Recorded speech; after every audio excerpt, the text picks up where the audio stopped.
அனைவருக்கும் வணக்கம். மார்கழி நன்னாளில் வைகறை பொழுதில் ஆண்டாளின் திருப்பாவையை காண்பது மனதிற்கு மகிழ்ச்சியை தரும். இன்று திருப்பாவை 14ஆம் பாடல். மார்கழிக்கு முன்னர் சில நாட்களில் பாவை நோன்பு அனுசரிப்பது பற்றி சிறுமிகள் ஒன்று கூடி முந்தைய நாளில் பேசிய போது, அனைவருக்கும் முன்னமே எழுந்து தானே ஒவ்வொருவரையும் எழுப்புவேன் என்று கூறிய சிறுமி அவ்வாறு செய்யாததால் அவளை தேடிக்கொண்டு அவளது வீட்டிற்கு சென்ற மற்ற சிறுமிகள் பாடும் பாடலாக இந்த பாடல் அமைந்துள்ளது. முந்தைய நாட்களில் வாய்க்கிழியே பேசிய சிறுமி தான் சொல்லியவாறு முன்னம் எழுந்திருந்து அடுத்து வரை எழுப்பாத நிலை சுட்டிக்காட்டப்பட்டு பரிகாசம் செய்வதை நாம் உணரலாம். ஆண்டாள் பிராட்டியார் காலத்தில் காலையில் கோயில்கள் திறக்கப்பட்டதை அனைவருக்கும் உணர்த்தும் முகமாக சங்குகள் முழங்கின. வாய்ச்சொற்கள் வீராங்கனை என்பதை உணர்த்தும் வண்ணம் நாவுடையாய் என்று கேலியாக பேசுவதாய் அமைந்த பாடல். உங்கள் புழக்கடை தோட்டத்து வாவியுள் செங்கழுநீர் வாய் நெகிழ்ந்து ஆம்பல் வாய் கூம்பினக்கான் செங்கல் பொடிக்கூரை வெண்பல் தவத்தவர் தங்கள் திருக்கோயில் சங்கு இடுவான் போதந்தார் எங்களை முன்னம் எழுப்புவான் வாய்பேசும் நங்காய் எழுந்திராய் நானாதாய் நாவுடையாய் சங்கோடு சக்கரம் ஏந்தும் தடக்கையன் பங்கைய கண்ணானனை பாடேலோர் எம்பாவாய். பாடல் பொருளாவது: உங்களது வீட்டின் புழக்கடை தோட்டத்து குளத்தில் செங்கழுநீர் மலர்கள் பூத்துவிட்டன. அதில் இருந்த அல்லி மலர்கள் கூம்பியவாறு காணப்படுகின்றன. இந்த காட்சியை நீ இன்னும் காணவில்லை போலும். இந்த காட்சியைக் கண்டு பொழுது புலர்ந்ததை நீ அறிந்து கொள்வாயாக. சுட்ட செங்கற்களின் பொடியின் நிறத்தில் உள்ள காவி உடையினையும் வெண்மை நிறைந்த பற்களையும் கொண்ட தவசிகள் தங்களது பொறுப்பில் உள்ள திருக்கோயில்களில் சங்குகள் முழங்க வேண்டும் என்ற திறப்பதற்காக கருத்துடன் திருக்கோயில்களை சென்றுள்ளார்கள். ஆனால் எங்களை முன்னம் வந்து எழுப்புவேன் என்று நேற்று பேசிய நீ வெறும் வாய்ச்சொல் வீரர் போன்று இன்னும் வெட்கமில்லாமல் உறங்குகின்றாயே. நீண்ட நாவினை உடைய பெண்ணே, உடனே எழுவாயாக.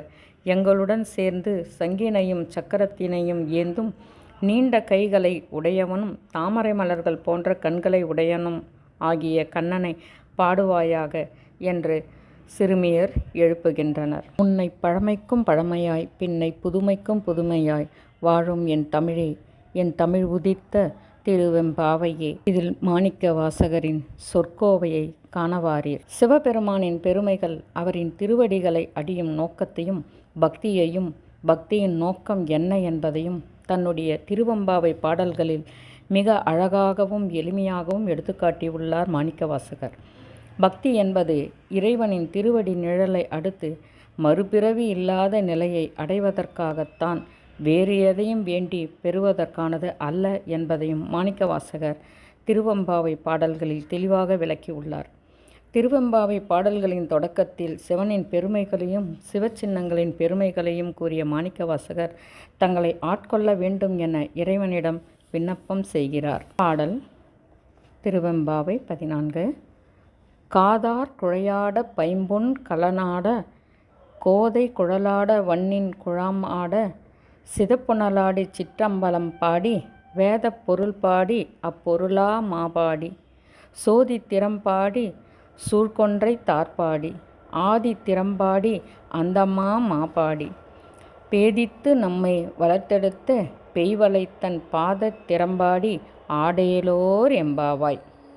பாடல் பொருளாவது: காதுகளில் அணிந்துள்ள குழை ஆபரணங்கள் ஆடவும், உடலின் பல்வேறு இடங்களில் அணிந்துள்ள பசும்பொன்னால் செய்யப்பட்ட அணிகலன்கள் ஆடவும், கூந்தலில் சூடியுள்ள மலர் மாலைகள் ஆடவும், மாலைகளை சூழ்ந்துள்ள வண்டுகள் ஆடவும், நாம் அனைவரும் இந்த குளிர் நீர் நிறைந்த நீர்நிலையில் நீராடுவோம். அவ்வாறு நீராடும்போது சிற்றம்பலத்தில் நடமாடும் கூத்தனை பாடுவோம். வேதத்தின் பொருளையும் வேதத்தின் பொருளாக இருக்கும் சிவபெருமானையும் பரஞ்சோதியாக திகழும் அவனது தன்மையையும் அவனது தலையில் சூடப்பட்டுள்ள கொன்றை மாலையையும் அனைத்து உயிர்களுக்கும் ஆதியாக அவன் திகழும் தன்மையையும் அனைத்து உயிர்களுக்கும் அந்தமாக அவன் திகழத் தன்மையையும் உயிர்களின் தன்மைக்கு ஏற்றவாறு வேறு வேறு விதங்களில் நமக்கு கருணை காட்டி நமது ஞானத்தினை வளர்க்கும் அம்மையின் திருவடிகளின் தன்மையையும் பாடி நாம் நீராடுவோமாக. ஓம் நமச்சிவாய.